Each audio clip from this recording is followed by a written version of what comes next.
Fear is a shadow that only grows when we hesitate. Today, we stand at the edge of that shadow and choose to rise. This is not a tale of luck or sudden fortune. It is a disciplined, unyielding path, the Shaolin Way, written in sweat, patience, and unwavering will. We are not asking for miracles. We are building miracles from grit, focus, and the courage to begin again, again, and again. Secret not hidden in the thunder of grand gestures. Fearlessness is forged in the quiet hours between sunrise and decision.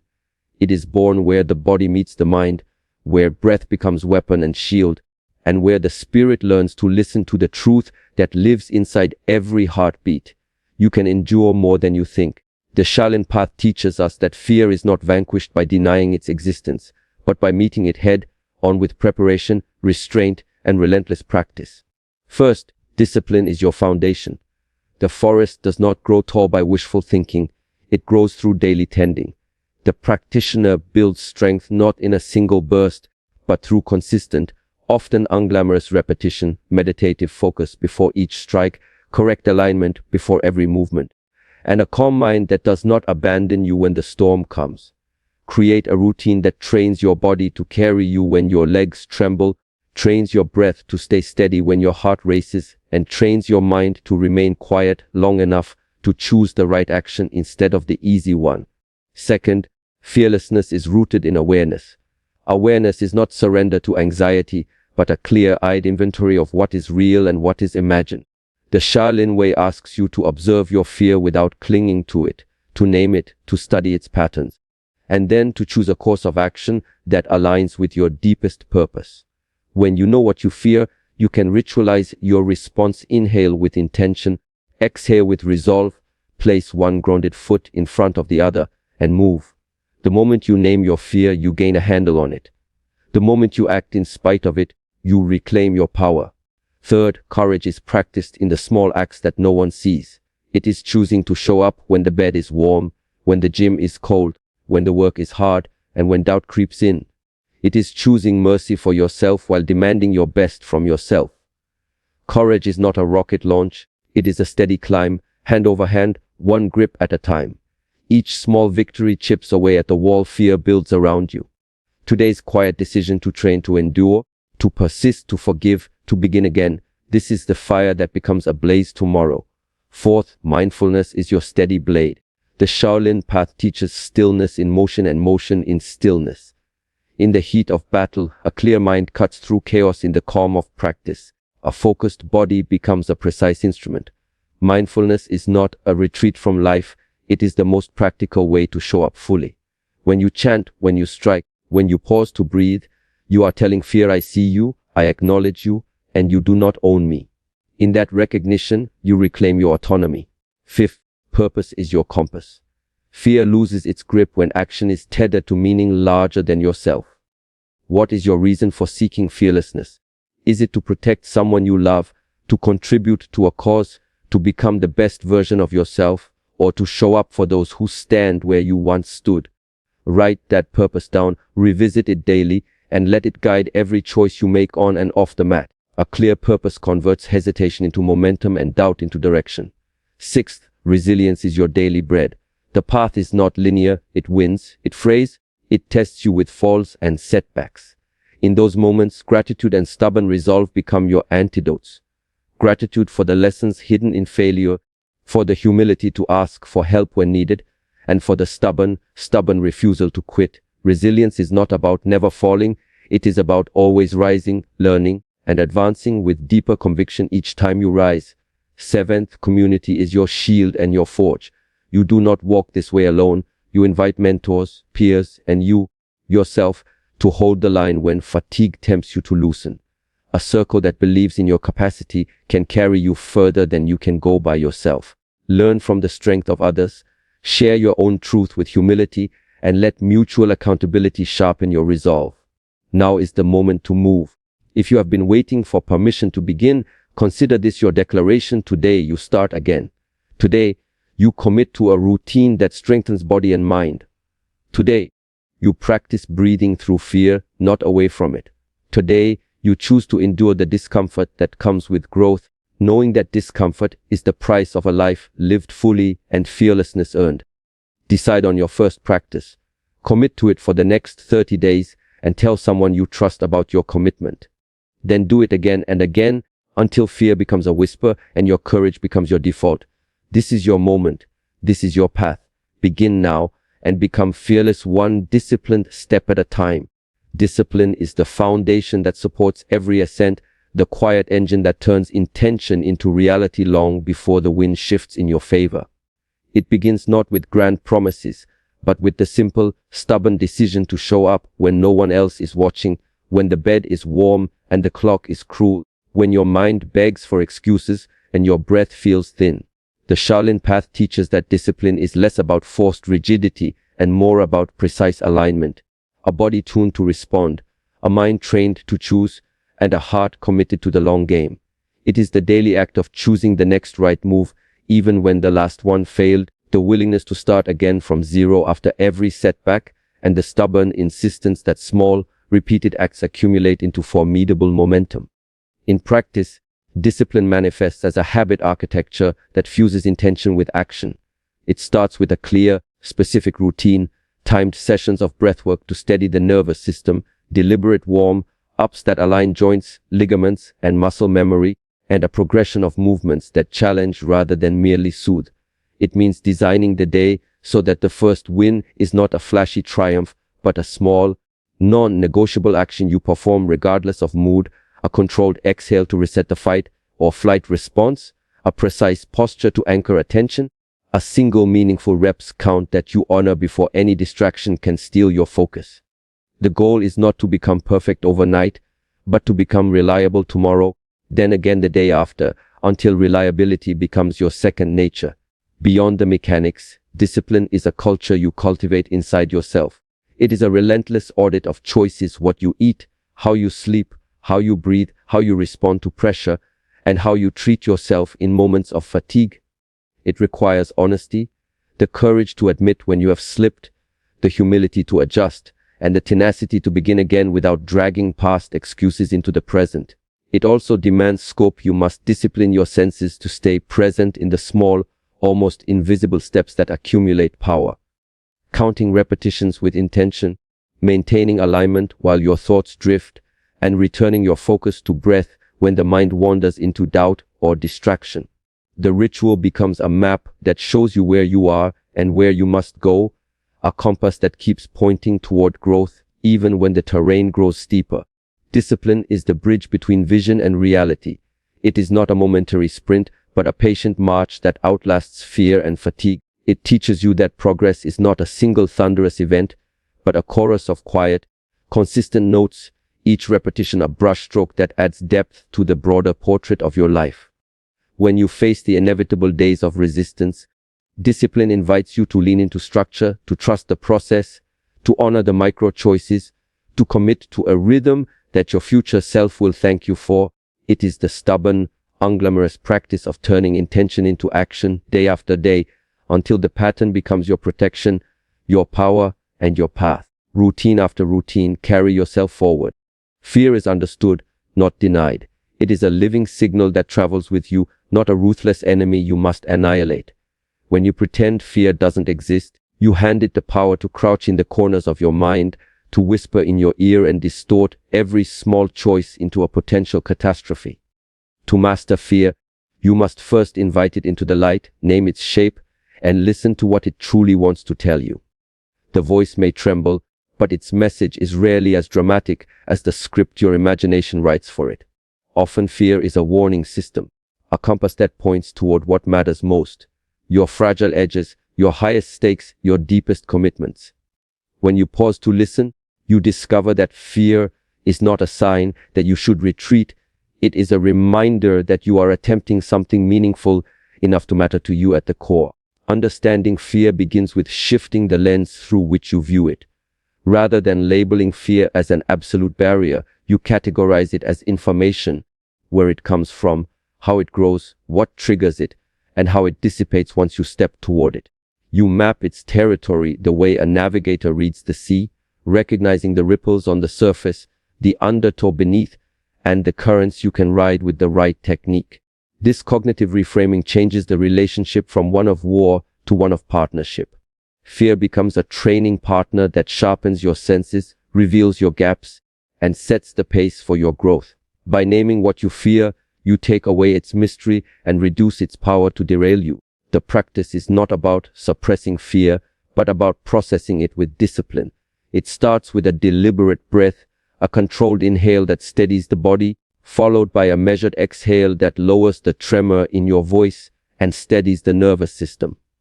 Then you put fear on the table with a concrete question: what is the worst that could happen, and what is within my control to influence? Answering honestly, you often find that the worst case scenario is survivable, and the parts you can influence are small enough to be tackled in achievable steps. With that clarity, you convert dread into a sequence of deliberate actions rather than a paralyzing thought loop. You turn fear from a roaring storm into a set of precise drills that prepare you to respond with intention rather than impulse. Awareness also means separating fear from facts. Fear magnifies possibilities and misreads probabilities. Facts present the actual landscape of risk and capacity. By cultivating a habit of fact-checking, solving the puzzle of what is known, what is uncertain, and what is within reach, you inoculate yourself against the tyranny of worst-case fantasies. When you operate from facts, you cultivate credibility with yourself. You begin to trust your own response more than the fear that shadowed the doorway. This shift does not erase fear, but it provides you with the tools to face it with a steady hand. Finally, you need a practiced response plan for the inevitable moments when fear flares again. You prepare a ritual: observe, label, decide, act. You name the fear, articulate a brief, specific action that moves you toward your aim, and execute it with deliberate focus. It is not the absence of fear that makes you brave. It is the disciplined process of recognizing fear, choosing courage in the presence of fear, and continuing forward anyway. In that practice, recognition, strategy, action, you transform fear from a stumbling block into a trusted teacher, guiding you toward higher ground with every step you take. Courage reveals itself in small acts, the quiet heat that brews when the world expects you to retreat. It does not always arrive as a roaring blaze or a heroic pose. Often, it slips into the room as a stubborn breath before a first move, a steady hand on the wheel when the road is black with uncertainty, a decision to rise from a cramped bed rather than linger in the comfort of sleep. The Shaolin path teaches that bravery is a daily discipline composed of minute decisions that accumulate into a formidable momentum. It is choosing to show up for practice when the body protests, when muscles feel heavy and doubts clamor like a crowd in your ears. It is pushing through the tremble in your legs with a deliberate inhale, counting off the next rep, not to prove a point to others but to prove it to yourself that you are capable of sustaining effort when the ego wants a break. Courage shows up in the mundane acts that nobody applauds: turning the alarm off and getting on the mat anyway, committing to a deliberate breath sequence while the mind swims in distraction, maintaining posture while fatigue writes its own story on your spine. It is the stubborn choice to speak the truth when a line of compromise would be easier, the decision to admit you don't have all the answers, and then seek the next small step that closes the gap between what you know and what you must do. Each minute you endure discomfort without surrender, you stitch a thread into a wider tapestry of resilience. The small courage of choosing the right rep, the right pace, the right tempo when nerves flare becomes the backbone of a larger fearless posture. Courage is also the willingness to be seen in vulnerability. It is showing up to a practice session when your confidence is dim, when you fear judgment or failure, and letting your imperfections be a guide rather than a prison. It's letting a mentor correct your form, accepting constructive critique, and applying it with humility and grit. The rooms you train in, the mats you sweat on, and the walls you lean into during a hard set all become test grounds for character.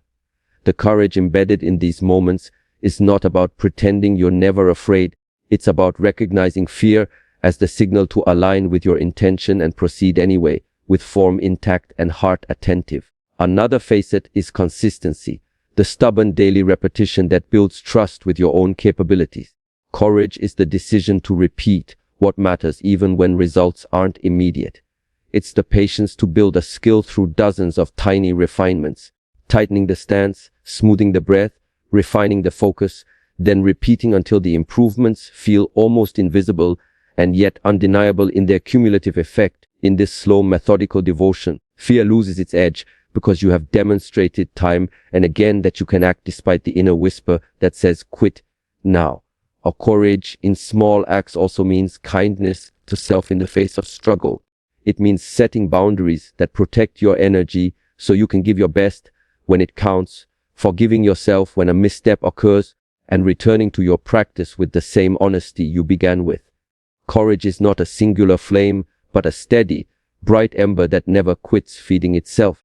It lives in the moment when you choose to endure a boring, repetitive drill because you know the next edge could unlock a deeper strength, in the patience to learn from failure, and in the resolve to begin again with a cleaner slate after every setback. Courage forged in the crucible of the everyday struggles that rarely make headlines, courage born in the quiet acts that never shout. Mindfulness is your steady blade in the heat of action, the quiet discipline that keeps momentum from becoming chaos and speed from becoming recklessness. It is not a retreat from life, but the most practical way to show up fully when life presses in. On the mat, in training, and in everyday motion, mindfulness functions as a bridge between sensation and choice, turning automatic reaction into deliberate response. When the air tightens with pressure, mindful awareness is the breath you hold gently, the pause that restores balance, the moment you allow your eyes to settle on a single point and bring your entire presence with it. It is the art of noticing what is happening inside you. Tension in the shoulders, the flutter of the chest, the flutter of distracting thoughts, without becoming attached to them, without letting them steer you off course. The Shaolin approach to mindfulness is not about empty calm during turmoil. It is about a precise, actionable clarity that can be summoned in an instant. It begins with body scanning, an almost mechanical inventory of how you stand, where weight rests, how your feet connect with the ground, and how the breath travels through the torso. This scanning is not a self-critique, it is a diagnostic that clears the runway for action. When you notice alignment slipping, you correct with small, exact corrections. Tuck the pelvis, widen the rib cage, align the crown of the head, soften the jaw.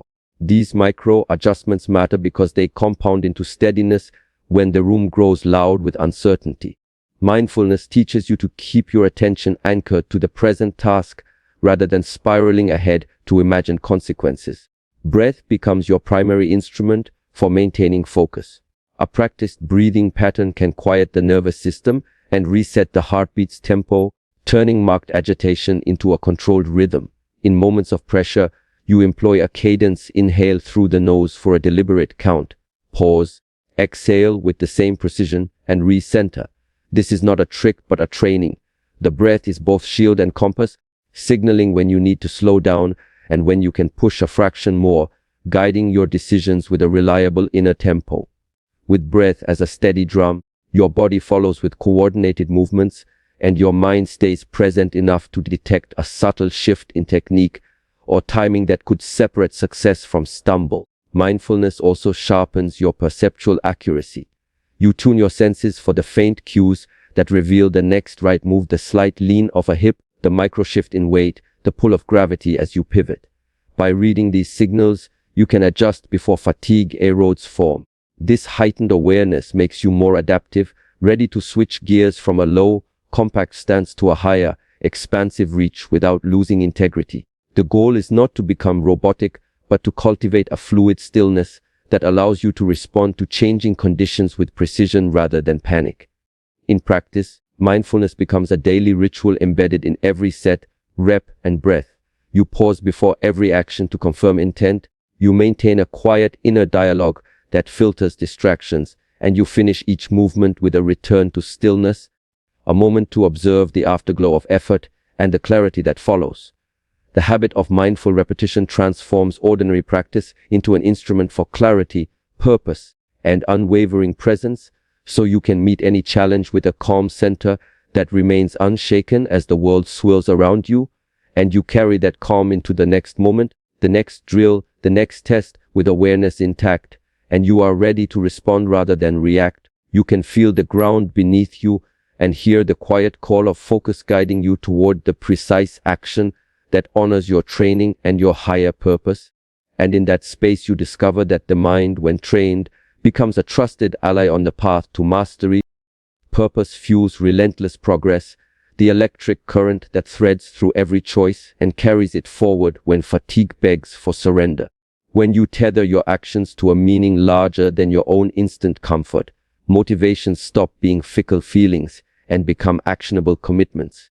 Purpose is not a vague glow you chase on a distant horizon. It is a tangible axis around which your daily decisions revolve. It turns excuses into brief pauses and then into corrected courses. It reshapes ordinary mornings into declaration days and transforms routine drills into missions with measurable impact. The clear articulation of purpose acts like an internal compass that never sleeps, even when storms of doubt rage or the path looks unfamiliar. You learn to translate that compass into concrete steps, a training protocol that serves a larger aim, a work ethic that honors the impact you want to have, a sequence of relationships and collaborations that amplify your influence, and a public or private vow that your energy will be invested in what matters most. When purpose is deeply felt, hesitation loses its grip. You recognize that the comfort of delaying action is a temporary anesthetic that dulls potential, and you choose instead to move from intention to execution with a sense of urgency grounded in conviction.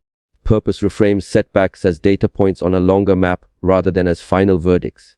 A miscalculated plan becomes a pivot, a misstep becomes a reorientation, and a plateau becomes a proving ground. You begin to measure progress not by instantaneous wins, but by alignment are your daily actions, your training rhythms, your choices of words and commitments, and your relationships, all contributing to the vision you stated when you first named your purpose. The answer in those moments becomes a catalyst to tighten resolve, to refine technique, to deepen patience, and to extend your reach. Culture of purpose also nourishes resilience.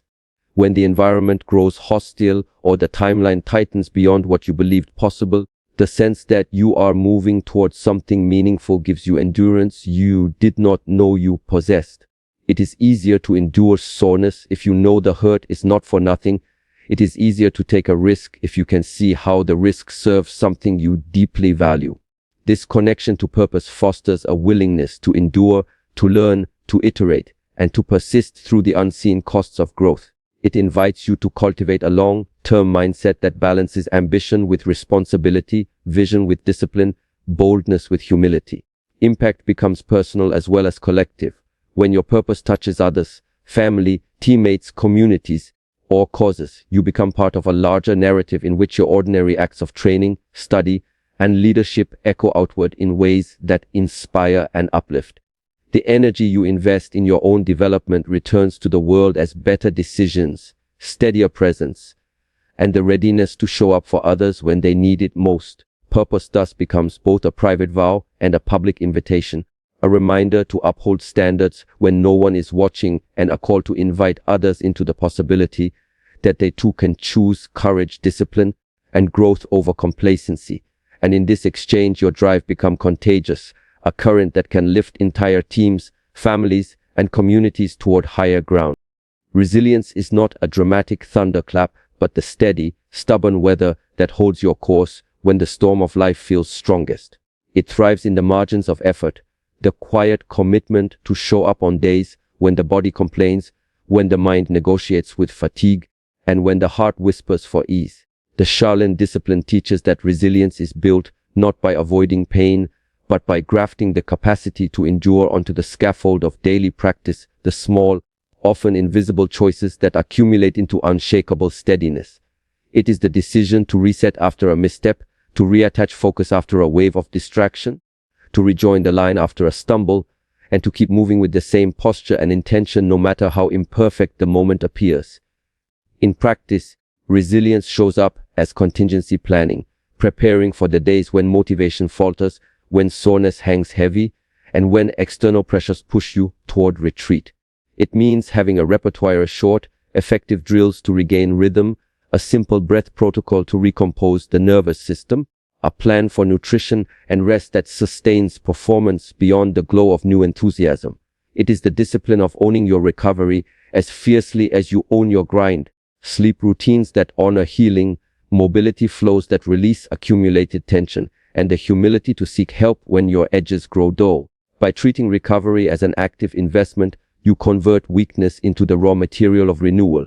Resilience also thrives on perspective. It involves reframing setbacks as essential feedback rather than catastrophic verdicts. When a plan collapses or a kata misfires, you extract the lesson, catalog it, and apply it without apology in the next attempt.